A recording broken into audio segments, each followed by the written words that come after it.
Hello students, welcome to शिक्षा stream channel. तो last lecture में हमने क्लास 10th की फर्स्ट बुक फर्स्ट फ्लाइट का पोएट्री सेक्शन का फर्स्ट चैप्टर कवर कर लिया था पूरी तरीके से।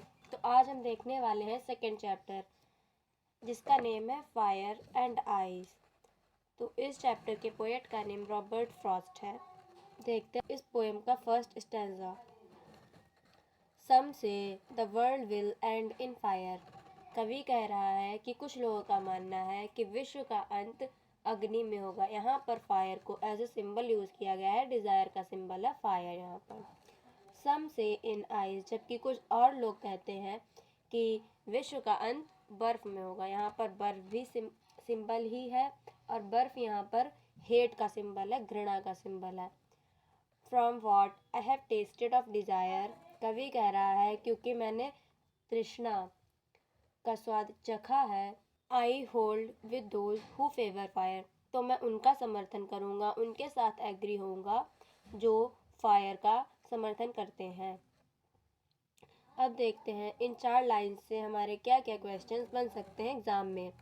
ये जो मैं अभी क्वेश्चन आगे बताने वाली हूँ, ये प्रीवियस ईयर एग्ज़ाम में आ भी चुके हैं और हो सकता है इस बार भी बोर्ड्स में पूछ लिए जाएँ। तो ध्यान से पढ़ेंगे। क्या है question first, from which poem have these lines been taken, किस कविता से ये पंक्तियाँ ली गई हैं। फायर एंड आइस, चैप्टर का नेम बहुत अच्छे से याद करना है और पोएट का नेम भी बहुत अच्छे से याद करना है। Who composed the above lines, अभी मैंने बताया था पोएट, ये आ गया क्वेश्चन, रॉबर्ट फ्रॉस्ट। तो हमें पोएट का नेम और चैप्टर का नेम बहुत अच्छे से याद करके जाना है, क्योंकि ये क्वेश्चंस आ ही जाता है एग्जाम में। अब देखते हैं next question. The phrase hold with means, अभी यहाँ पर एक फ्रेज आया था, यहाँ पर होल्ड विद, इसका मीन क्या है, इसका मतलब क्या है। एग्री, सहमत। अब देखते हैं next question. The cause of man's destruction is, मनुष्य के विनाश का कारण क्या है, लस्ट। अब देखते हैं next question. Who is the speaker in the above lines, जो अभी मैंने पंक्तियाँ पढ़ी थी उनमें वक्ता कौन है। स्पीकर मतलब वक्ता, जो बोल रहा है, बता रहा है। द पोएट यानी कि कवि। In the speaker's opinion the world will end in both ice and fire. Next question. Some people say that the world will end in, कुछ लोगों का मानना है कि या दुनिया का अंत किस में होगा, फायर यानी कि अग्नि में, तृष्णा में। What do you mean by the word hold here, यहाँ पर जो भी वर्ड दिया गया था पीछे होल्ड, उसका मतलब क्या है, support. What does the poet compare fire with, यहाँ पर पोएट ने फायर को किसके साथ कंपेयर किया है, डिज़ायर के साथ में, इच्छाओं के साथ में। अब देखते हैं इसका second stanza.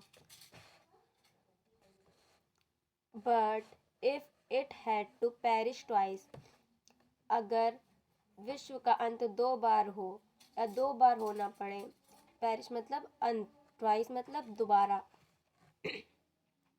I think I know enough of hate, तो मेरे विचार से घृणा ही पर्याप्त होगी। To say that for destruction ice is also great and would suffice, अतः विश्व के विनाश के लिए घृणा ही पर्याप्त होगी।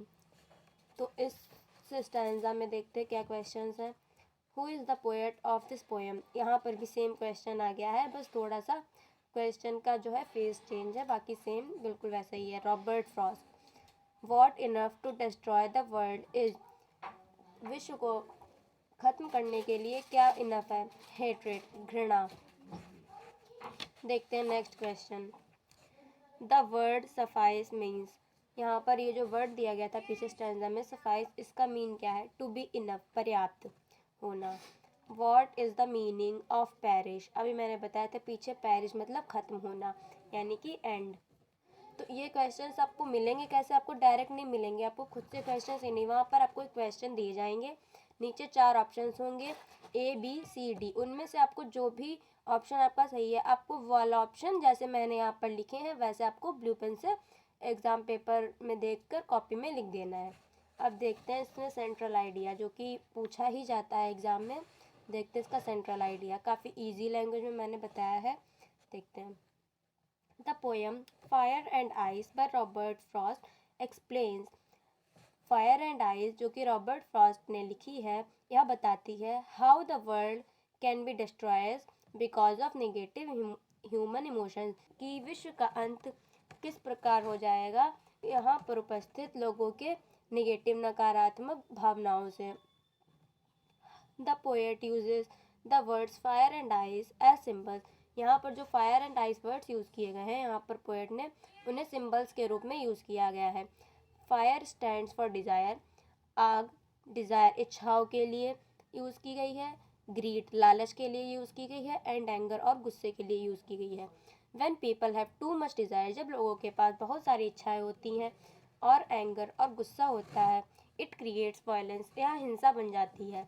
एंड डिस्ट्रक्शन, और विनाश का कारण बन जाती है. आइस स्टैंड्स फॉर हेट्रेड, और आइस जो है वो यहाँ पर घृणा के लिए यूज़ किया गया है.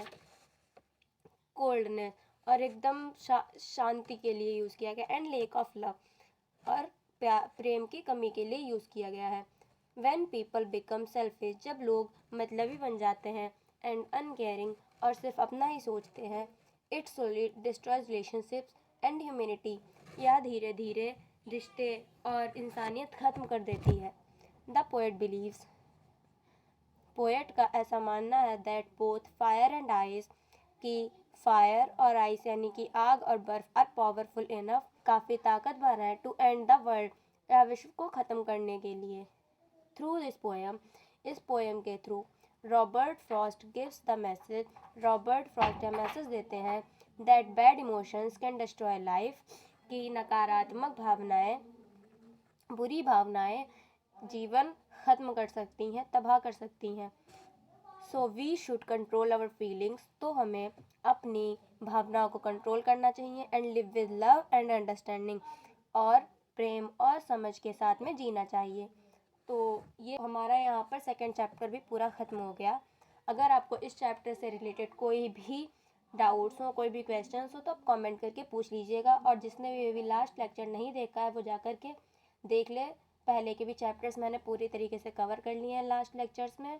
और अगर वीडियो पसंद आई हो तो लाइक करें, कमेंट करें, चैनल को सब्सक्राइब करें. मिलते हैं नेक्स्ट वीडियो में.